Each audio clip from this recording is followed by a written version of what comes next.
Programa A Verdade para o Tempo do Fim. Hoje o tema é os falsos pilares do imortalismo, parte 2. Na semana anterior, demos início a uma série de temas analisando em primeira mão Mateus 10, 28, que equivocadamente é usado como um dos pilares da crença na imortalidade da alma.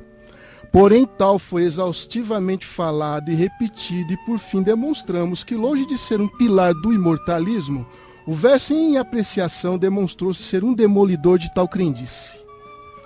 Hoje daremos prosseguimento ao assunto da imortalidade, mas não sem antes nós demos vamos dizer assim, um repeteco, né? Um termo bem coloquial para você entender. Os imortalistas gostam de questionar aqueles que não concordam com as interpretações pagãs que eles fazem com respeito ao estado do homem na morte. Porém, nós também temos duas perguntas, aliás, três perguntas para fazer. Desculpa, quatro perguntas a serem feitas. Os imortalistas dizem que quando o homem morre, sobrevive à morte desse homem uma entidade que às vezes chamam de alma e às vezes chamam de espírito.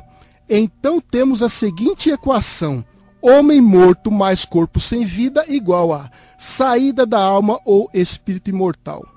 Peço que vocês, queridos ouvintes, peguem as suas Bíblias novamente e me acompanhem na leitura de Mateus capítulo 10, verso 28. Lá consta: não temais os que matam o corpo e não podem matar a alma, temei antes aquele que pode fazer perecer no inferno tanto a alma como o corpo. Jesus diz que Deus pode fazer perecer no inferno tanto a alma como o corpo. Agora eu pergunto, como é que Deus vai fazer perecer um corpo sem vida? Pois segundo os imortalistas, quando o homem morre, a tal alma sai do corpo, corpo esse sem vida. Segunda pergunta, como o inferno é um lugar de tormento e sofrimento eterno, como alardeiam os imortalistas, eu pergunto novamente, como esse corpo inerte sem vida, corpo que não sente nada, como esse corpo sentirá os terríveis sofrimentos e torturas do inferno de fogo? Como esse corpo sem vida sentirá o ardor do fogo do inferno? Terceiro, e como fazer perecer um corpo que já pereceu? Esse corpo morto será morto novamente? Quarto, o texto bíblico revela também que a tal alma imortal também perece. Mas eu pergunto, o que é imortal pode perecer? O que é imortal pode morrer? Para resumir, como fazer um corpo morto perecer? Como um corpo sem vida, sem sensibilidade, pode sentir sofrimento e ser torturado no fogo do inferno? Como fazer perecer um corpo que já está morto, ou seja, como matar aquilo que já está sem vida? E por último, como fazer perecer ou matar a alma imortal, ou melhor dizendo, como matar aquilo que é imortal? No caso em questão, como se mata ou faz perecer algo que não morre? Essa é a questão. Vamos agora adentrar a uma questão que se encontra no livro de Mateus, a respeito da transfiguração, no qual dois personagens bíblicos do nosso conhecimento surgem ali. Isso se encontra em Mateus 17, verso 4. Esse momento bíblico, né, que nós vamos tratar agora, os imortalistas, eles procuram apoiar a sua crença na imortalidade.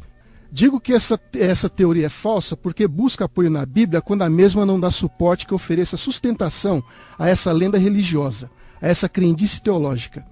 O momento que a fragilíssima doutrina imortalista busca se fundamentar, ela se encontra também em Mateus 17, do 1 ao 4.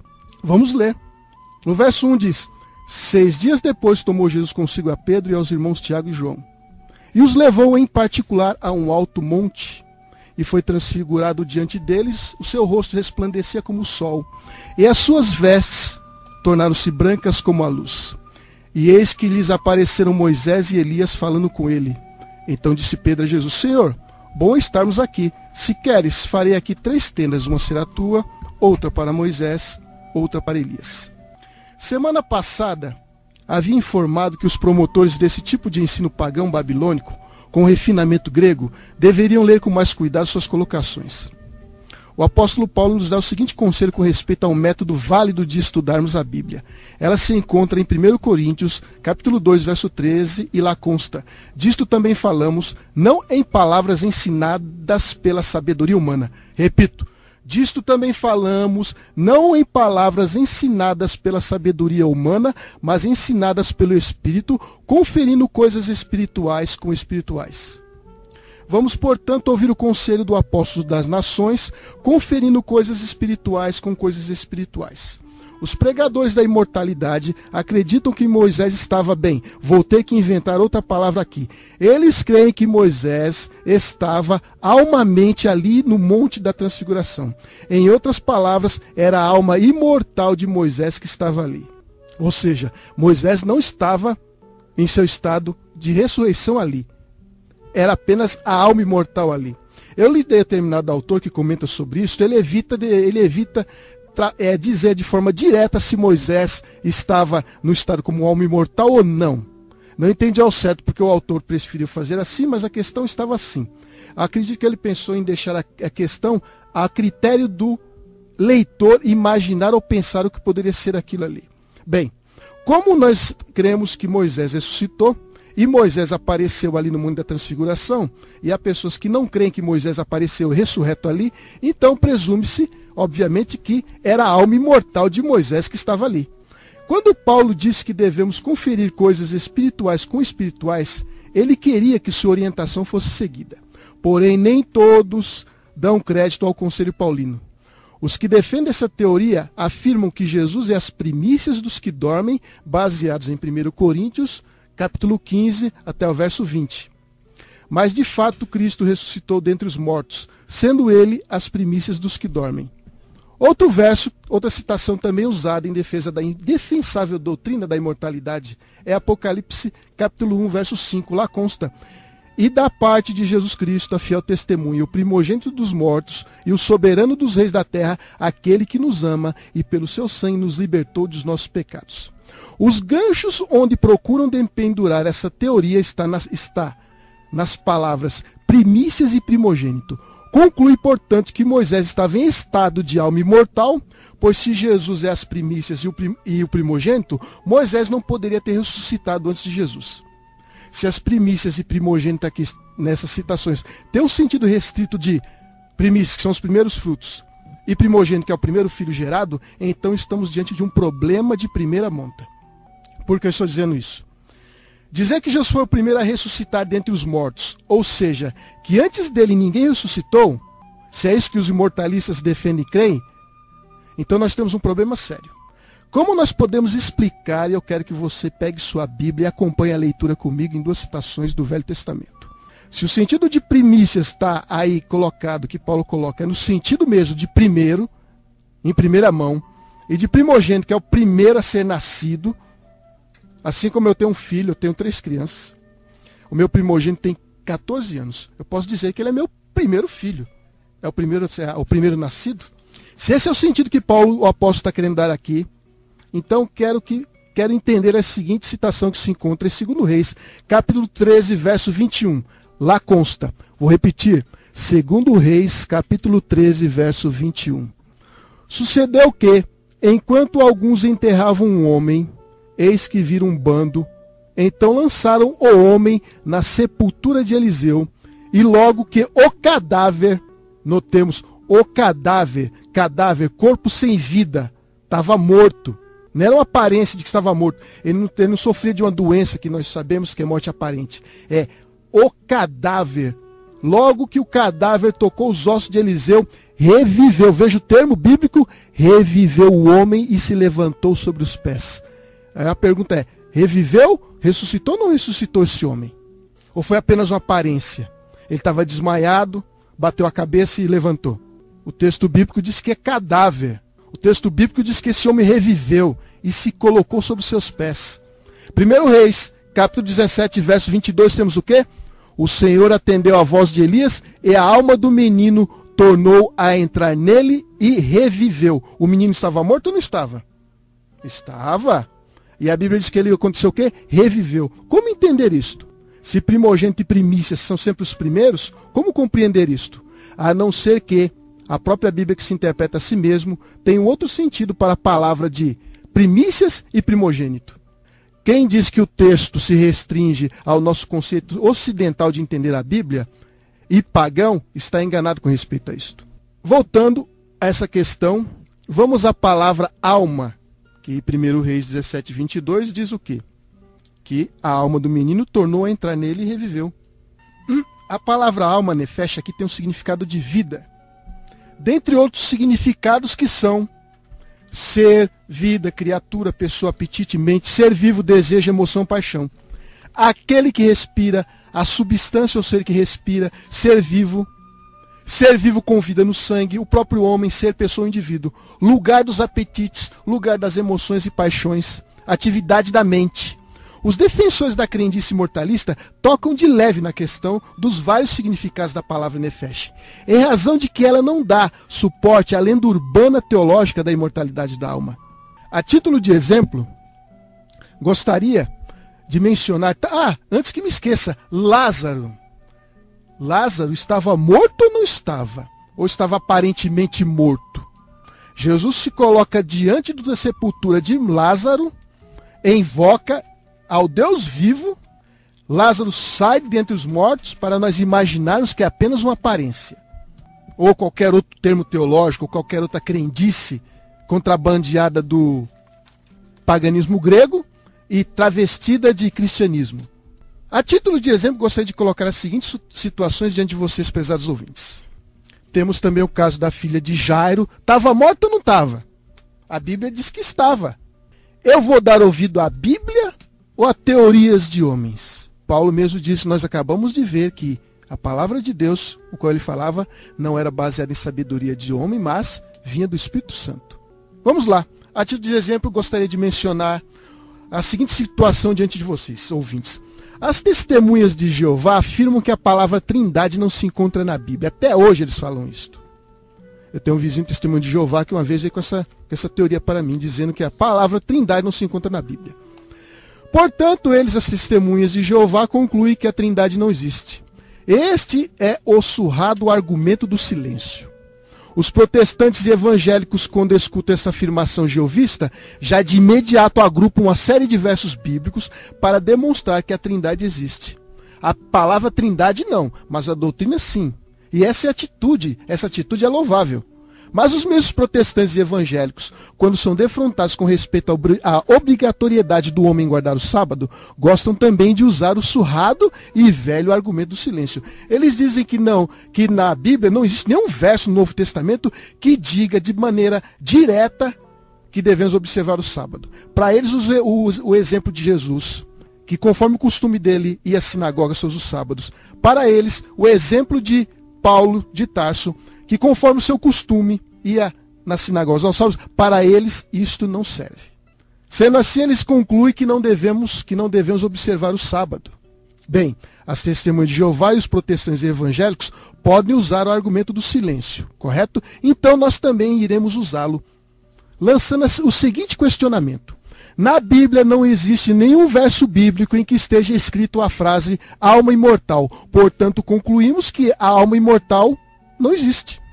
E dos versos analisados, que são dois, que foi Mateus 11, verso 28, e agora com Mateus 17, do verso 1 ao 4, vai ficar demonstrado que temos dois versos que são usados para apoiar a indefensável teoria da imortalidade, que no final das contas, ela não sustenta tal teoria. Mas voltemos à questão de início. Se Jesus foi o primeiro a ressuscitar, por qual motivo o Velho Testamento fala da ressurreição de duas pessoas? Convido a abrir a sua Bíblia em Romanos capítulo 5, verso 14, que é importante que você leia esse verso e tenha em mente. E nós lá encontraremos a resposta para muitas coisas. Romanos 5, verso 14. Lá tem: entretanto reinou a morte desde Adão até quem? Até Moisés. Vou repetir. Entretanto reinou a morte desde Adão até Moisés. Mesmo sobre aqueles que não pecaram à semelhança da transgressão de Adão. Mesmo sobre aqueles que não pecaram à semelhança da transgressão de Adão, o qual prefigurava aquele que havia de vir.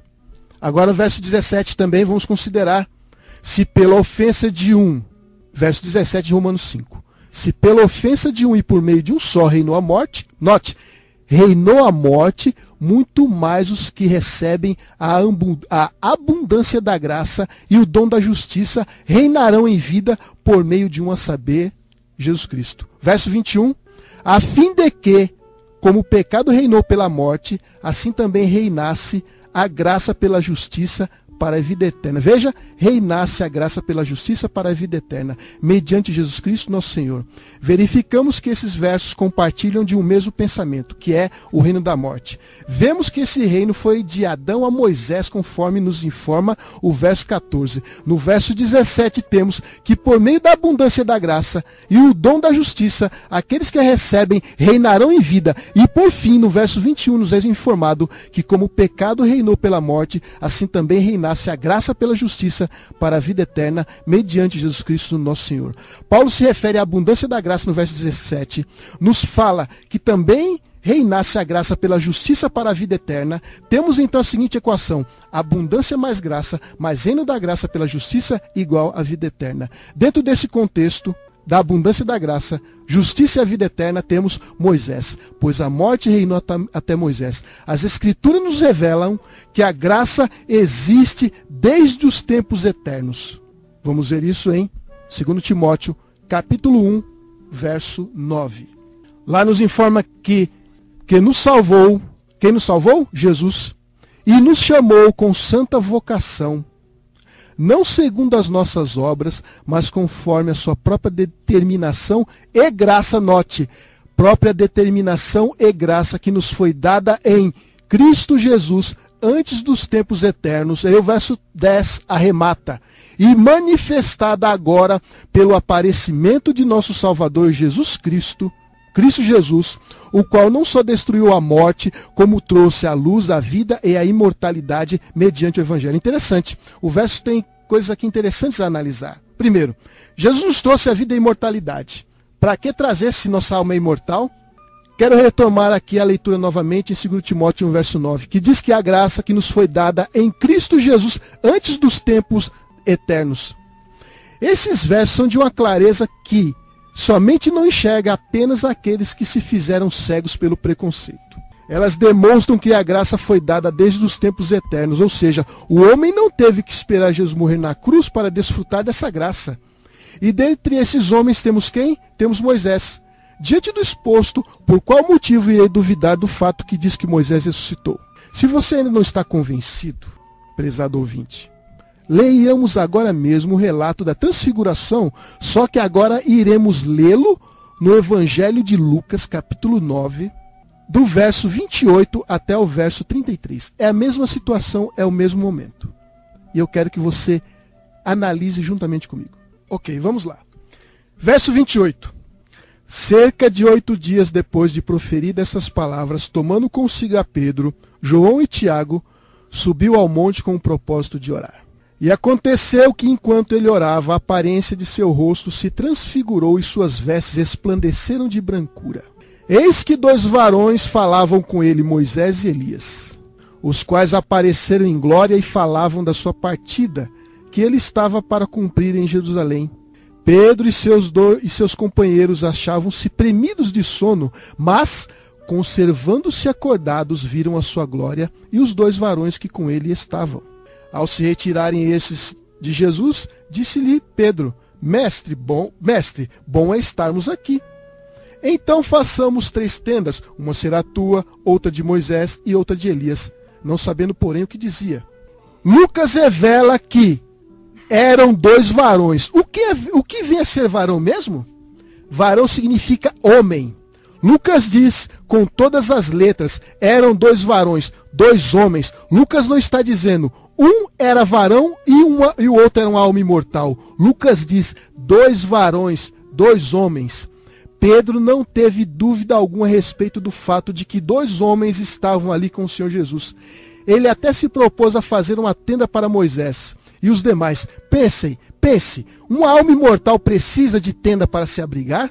Moisés era tão literal como era o Senhor Jesus, e Pedro não teve dúvidas a esse respeito. Você pode dizer que Pedro não sabia o que dizia, sim, mas isso com respeito a fazer tenda. Mas sabia que estava diante de pessoas reais, palpáveis. Estava diante de 2 homens, assim como ele estava diante de Jesus. A conclusão é óbvia, Moisés ressuscitou. E um homem ressuscitado por nome Moisés apareceu diante de 3 dos discípulos de Jesus. Precisa mais clareza do que isso? Baseado na lei do silêncio, onde está aqui a palavra alma imortal? Ou alma? Seria fácil para Lucas dizer, ó, ali estava Elias, o varão Elias, a alma de Moisés e Jesus. Mas Lucas, vamos ler novamente? Lucas no verso 30 ele diz, eis que dois homens falavam com ele. Verso 32, conservando-se acordados, Pedro e seus companheiros viram a sua glória e os dois varões que com ele estavam. Aí fica a questão, ou eu creio na Bíblia, ou eu creio em malabarismos teológicos. Eu não tenho para onde fugir nessa questão. Não tenho para onde correr.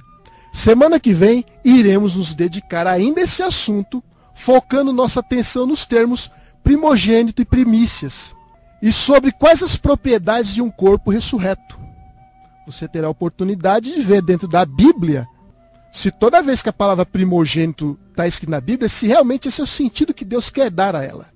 Se toda vez que a palavra primícia se encontra dentro da Bíblia, se o sentido é sempre primeiro no sentido, primeiro e não tem mais outro.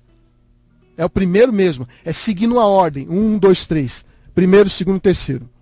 Sendo assim, meu querido, quero dizer a você, não se deixe seduzir por teologia grega pagã, vestido de verdade bíblica. O que apareceu ali, meu irmão, em Lucas, que está registrado, foi ou não foi dois homens, dois varões? Eu não posso ir de encontro à palavra de Deus. Então, por isso eu posso dizer de forma definitiva que Moisés ressuscitou, porque a Bíblia assim o diz. Eu quero, antes de você se despedir, Marcos, uma pergunta e uma consideração do professor José Carlos. Muitas pessoas sinceras que elas entendem que aquilo ali foi uma visão, porque Jesus diz, a ninguém conteis a visão. Então, como é que a gente explica isso daí? Porque, assim, quando a gente lê a Bíblia, dá a impressão que em uma parte ela fala uma coisa, em outra parte fala outra. Por exemplo, você vai estudar sobre o sábado, dá a impressão que em um momento da Bíblia o sábado foi abolido. E dá a impressão que em um momento ele ainda vigora. Então, como que a gente entende essas aparentes contradições, né? Porque o método que a gente costuma usar aqui, e é o que a gente vai começar a fazer também a partir de agora, é deixar que a Bíblia seja a sua própria intérprete. Como entender essa questão da visão? A questão da visão é questão da eu ver, visão de ver, de visagem. No caso, eles não estavam numa visão bíblica, eles não foram arrebatados em visão. Eles estavam no momento, o texto diz que eles estavam dormindo e despertaram e acordaram. Eles viram, foi um fato real, um fato literal que estava ali diante deles. Tanto que parece que em outro evangelho, se não me engano, Marcos, a expressão já é não conteis o que viram. Exato. Né? Então é interessante isso. O José Carlos, você ia colaborar com o Marcos? Sim, sobre a ressurreição de Moisés, isso é fato bíblico, não se questiona. Mais à frente nós vamos fazer uma análise aqui de Judas, dentro desse estudo, vai ficar muito claro. Mas além disso, a própria Bíblia se explica, no Monte da Transfiguração, Marcos, no Lucas capítulo 9, o versículo 31, mostra o estado de Moisés ali. Foi um estado de glorificação. Eles ressuscitaram glorificados, e a glorificação só ocorre de duas formas. A primeira através da ressurreição, e a outra através do arrebatamento, a pessoa em viva, como foi o caso de Elias ter transladado vivo.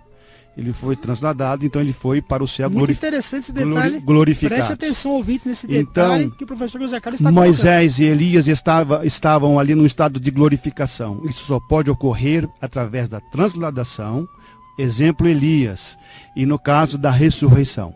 Exemplo Moisés. Então o texto é claro. Tem texto na Bíblia que o versículo corrobora com isso. Sim, o versículo é o próprio versículo 31 de Lucas, capítulo 9, 31, que menciona a glorificação, mostra que ali que Moisés apareceu ali glorificado.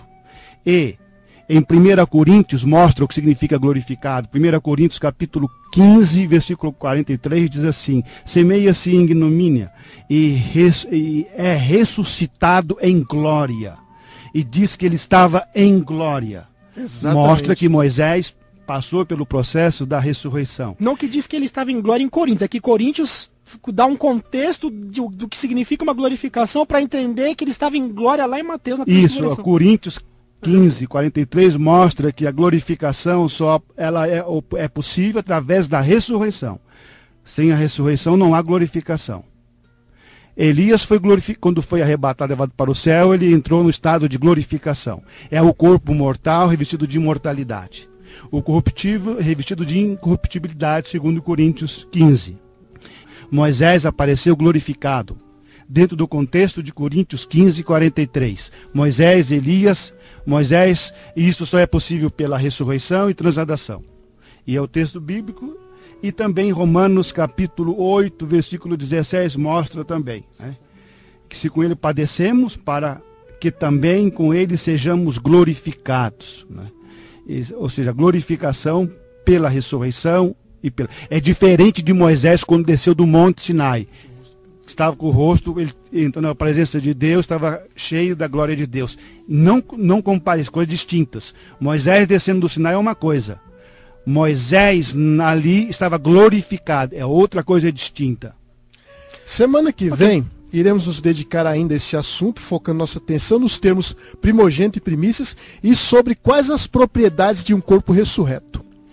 Eu sou Marcos Alves e esse é o seu programa A Verdade para o Tempo do Fim. Muito obrigado e fiquem com Deus.